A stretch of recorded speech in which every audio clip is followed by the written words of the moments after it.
Welcome to Maddie's Monthly Foster Connection, a monthly webcast where we learn about topics of interest to those of us who are interested in starting or expanding foster programs. Our guest today is Amber Cabell, Senior Manager of Operations at Lynchburg Humane Society. She'll be showing us their new foster website portal, which is a central location where information for fosters like manuals, contact information, and extra resources are kept, so they know exactly where it is all in one place. In 2016, Amber joined the pet care team at Lynchburg Humane Society and quickly discovered her passion for animal welfare. Since then, she dove right into educational opportunities such as the Best Friends Management Leadership Certification Program, Google Data Analytics, and many courses and certifications through Maddie's Fund, Best Friends, ASPCA Pro, and other animal welfare platforms. She's put to use what she's learned by improving processes and efficiencies in areas like pet care, transport, foster, adoption, and community resources, and implementing new programs such as pathway planning, safety net foster, and vet assistance. She strives to keep programs and policies at Lynchburg Humane Society as current and inclusive as possible to ensure the highest level of community support and life-saving.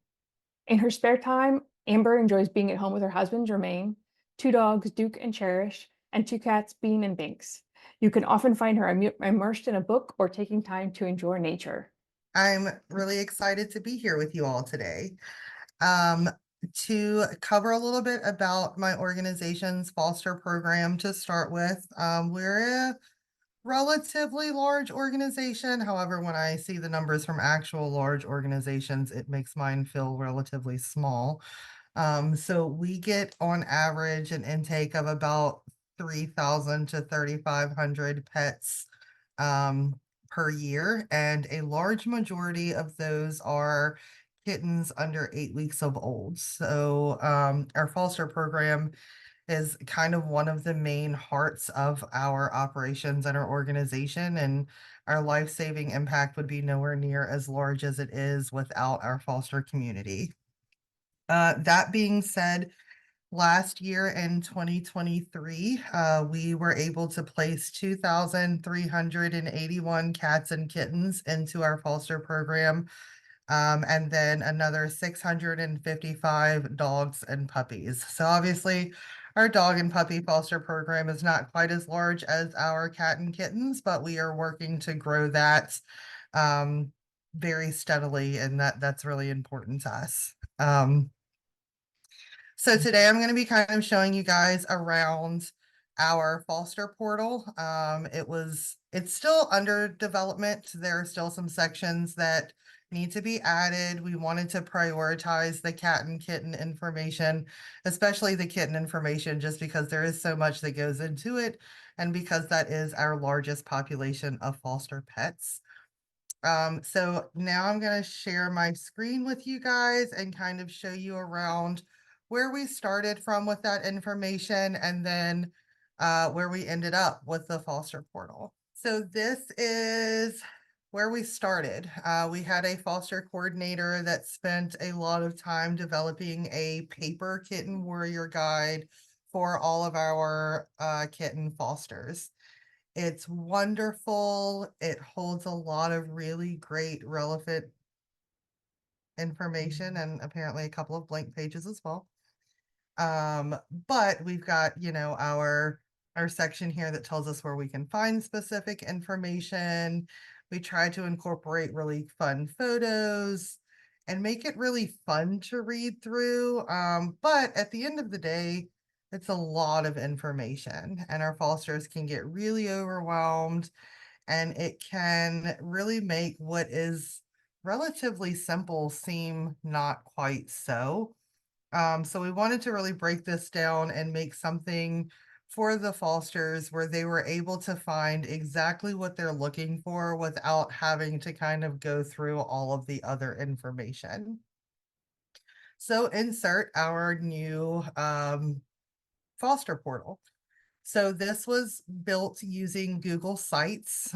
So it has its own web address. It is essentially like a website that we've built. Google Suites is free, so the Google Sites is free on that as well.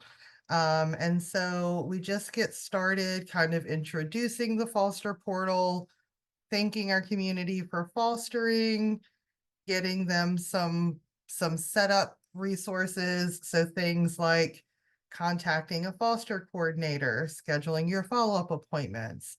And each of these are linked to more information. So when they click on that contact information, they can go straight to the page that gives them all of that. We do have open hours for our foster department during the day. And then also, what if there's emergency outside of our open hours? So we have our emergency contact line down here.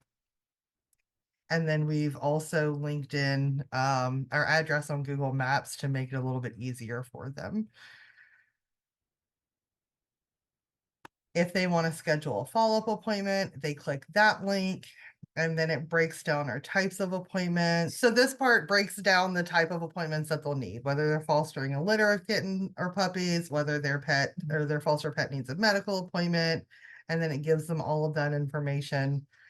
We utilize Calendly for scheduling. It really works well for us, allowing the foster to be in control of getting those appointments set at a time that works best for them, and it automatically links to our Google Calendar. So it's really kind of effortless on our staff's end in terms of getting those appointments scheduled.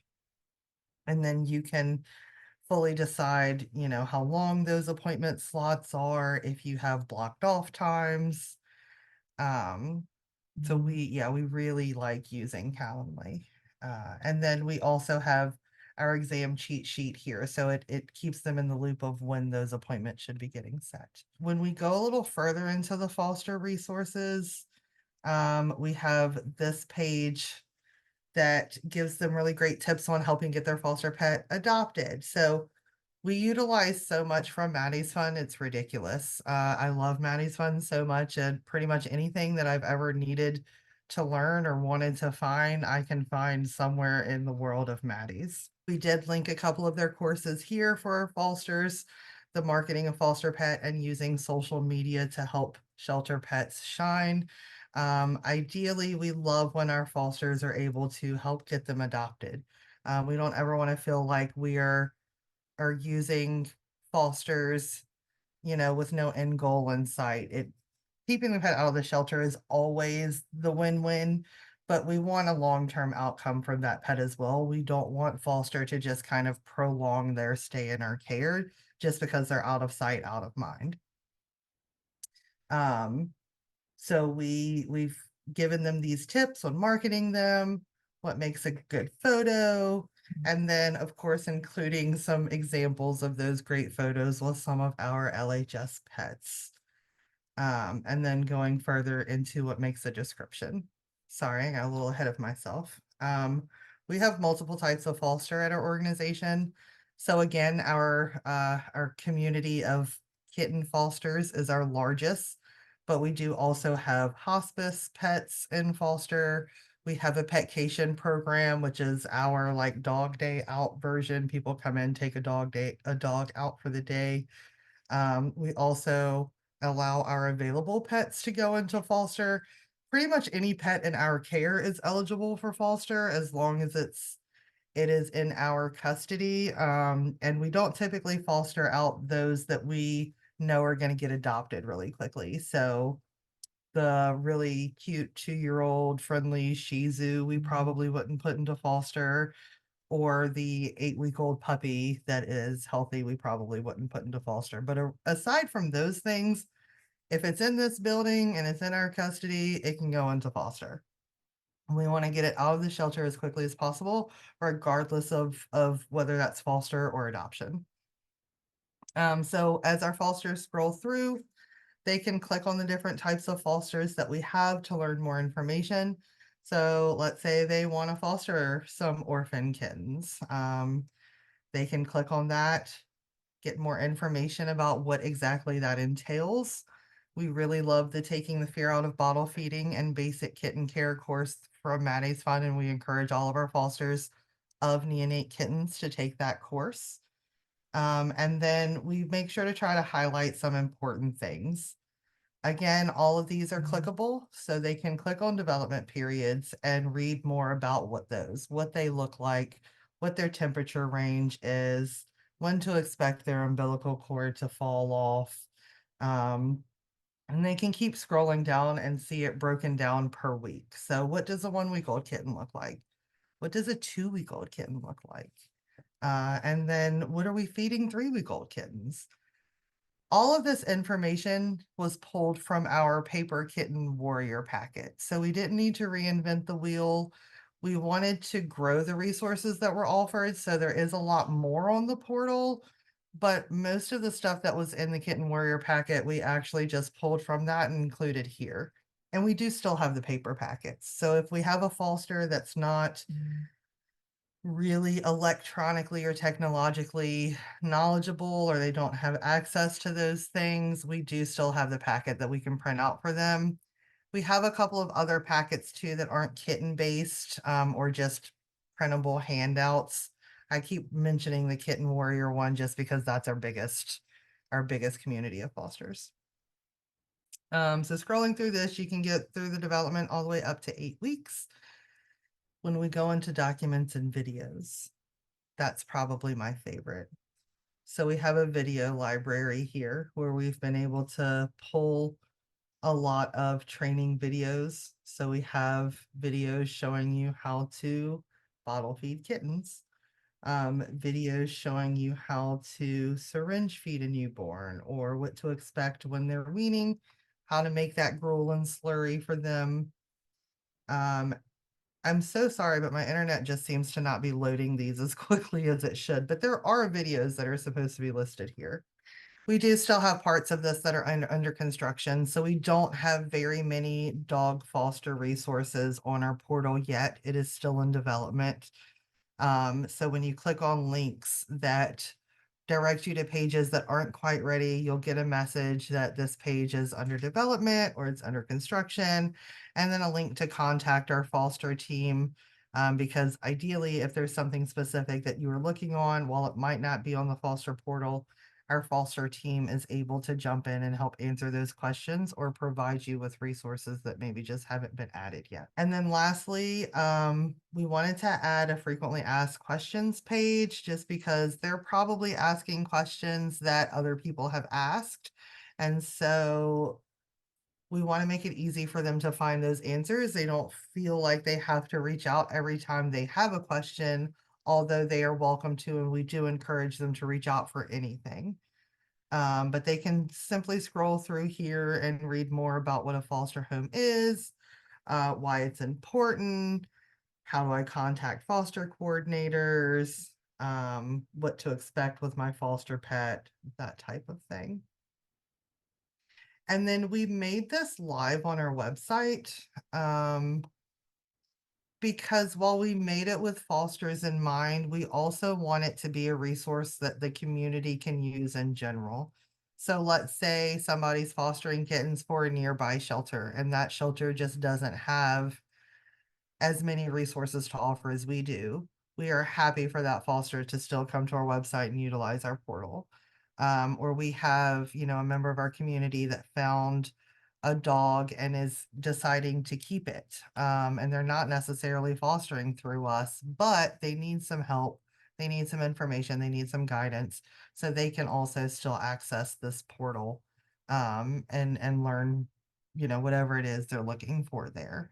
Our future plans for the portal are adding more of that dog and puppy material, like I mentioned earlier, some niche resources. And that's just because we do occasionally, or not occasionally, pretty often have pets with special needs outside of those general categorizations. So we almost always have bottle baby kittens during kitten season, but every once in a while we'll have one that needs tube feeding because it's not suckling onto the bottle. And so we do have of course, much smaller community of fosters, but we do have that community of fosters that's able to tube feed, and we don't ever want to create barriers to growing that smaller community. We don't want to limit our options to just those that already have that experience. We want to be able to have the resources to train new ones and to build that foster community as well. more foster engagement and direct access. So we do have a foster group on Facebook that was really active at one point in time, and it kind of died down a little bit. And all of that has direct relation to us as an organization, how much we are utilizing that Facebook page. And so we want our communication and our resources to be on the same page across, all of our lines of communication. So we want to make sure that we're utilizing this foster portal when talking to all of our fosters.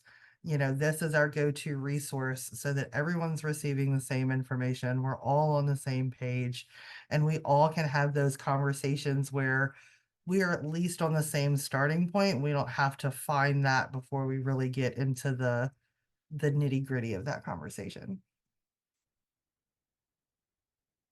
So far this year, I think I ran a report 2 weeks ago, and we've placed about 600 pets into foster so far this year. And those are individual pets, not individual placements. So 600 different animals, many more placements than that, because we definitely have the ones that go into one foster home for a couple of days, come back, and then go into the next one.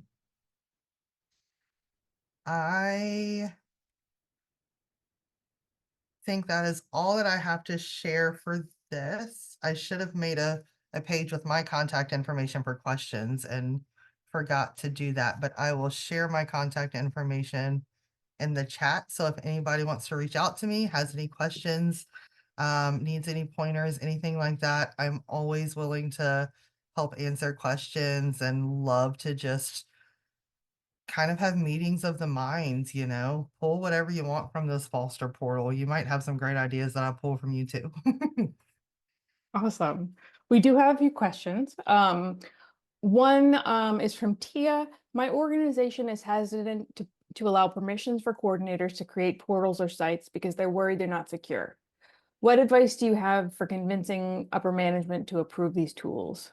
They're hesitant because they don't feel they're secure. So I assume that would be maybe like the software that they're using to create those sites. For us, our organization really just sticks to G Suite when we're creating materials. That way we have control over who we share it with. Because we want our foster portal to be able to be used by anybody in any circumstance, we do have it kind of shared to anybody with the link, is the way that it's worded. But it's shared with them in a view only capacity.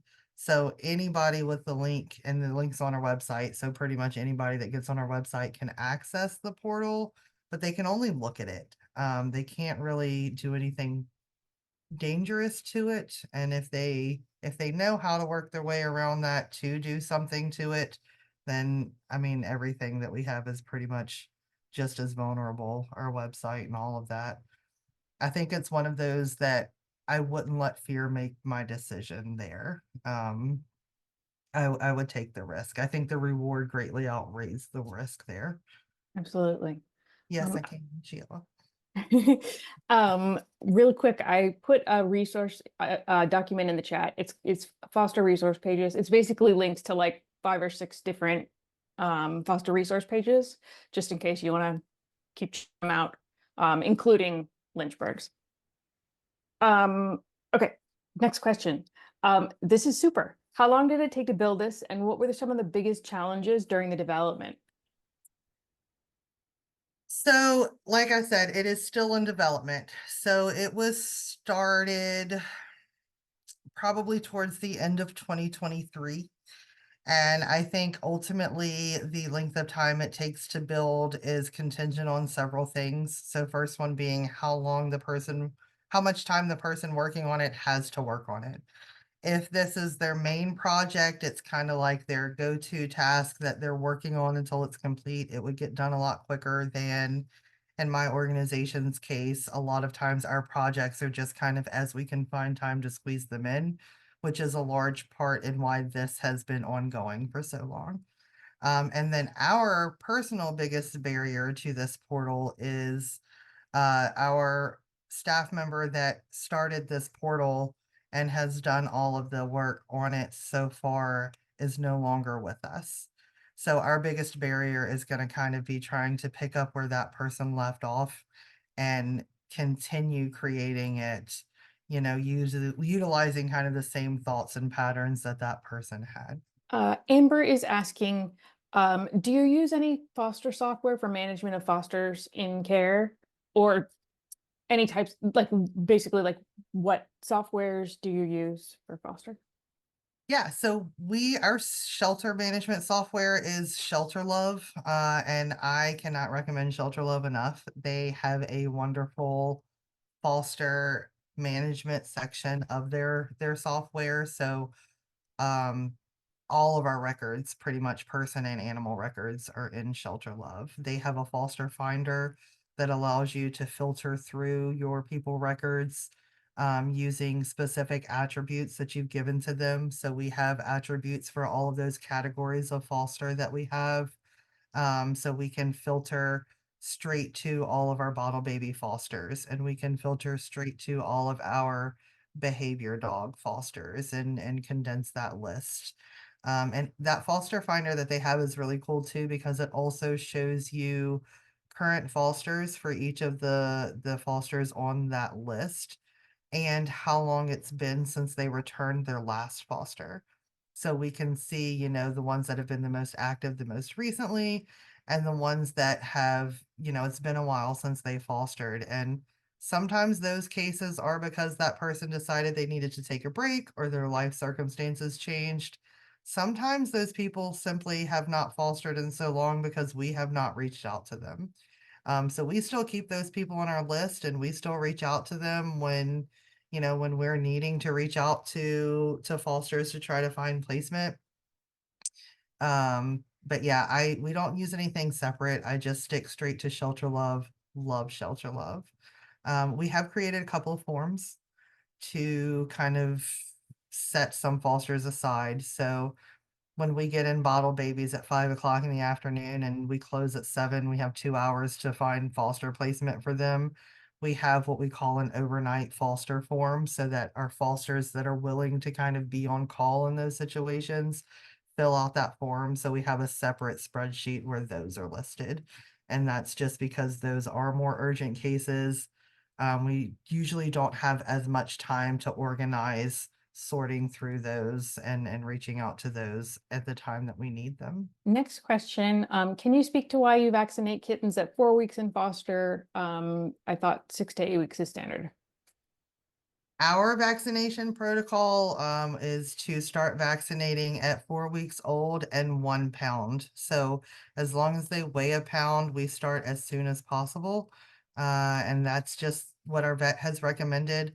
Our vaccination policies do also follow best friend recommendations, ASVA guideline recommendations.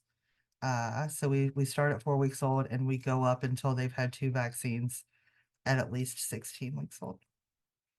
They just have to weigh a pound. Can you talk about foster finder again and hospice fostering? Foster to Finder is something very new to us this year. And actually, we knew we were going to start that off at before kitten season started rolling in.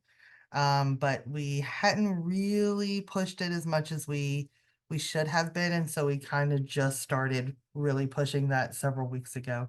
And then, yeah, so that's actually really helped us with a lot of those kittens that we know we're going to have to get out by the end of the day. A lot of times the finders have brought them to us because they want to help, they want to do the right thing. And so we've already kind of got that starting point to work with. Once they learn how easy it is, we supply, all of the materials that they need, all of the supplies. Most of the time they're willing to take them, if even only for the night, to give us a little more time to find further foster for them. And we practice low barrier foster and adoption approvals. So having to like fill out an application, be approved, that type of thing is not really necessary. If you're willing to take the kitten home for the night and you're willing to learn how to bottle feed it, and we teach you how to bottle feed it, and you can display that you've got a good grasp on what's expected, we're gonna send that kitten home with you for the night. So occasionally we get in pets who are in advanced stages of kidney failure or may have a cancer diagnosis, something like that. We do have vets on staff, so we're able to provide medical care, testing, treatment, that type of thing.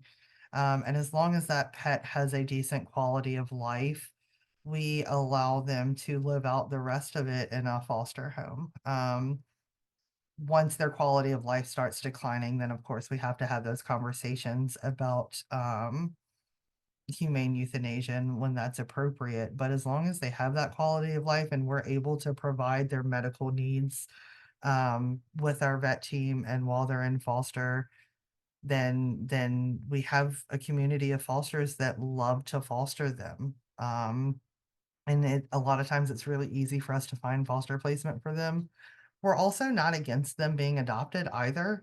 If an adopter comes in and they're fully aware of the pet's medical circumstances and the needs and requirements that that pet has, and they want to take that on, and they're able to take that on, then we're going to let that happen too.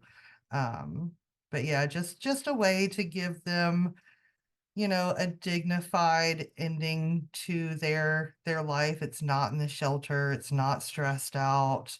They're able to be comfortable and really have a good end to that life, not just here in the shelter until we make the call a lot sooner than we probably would with them in foster. And then a question about Calendly, about vaccine scheduling.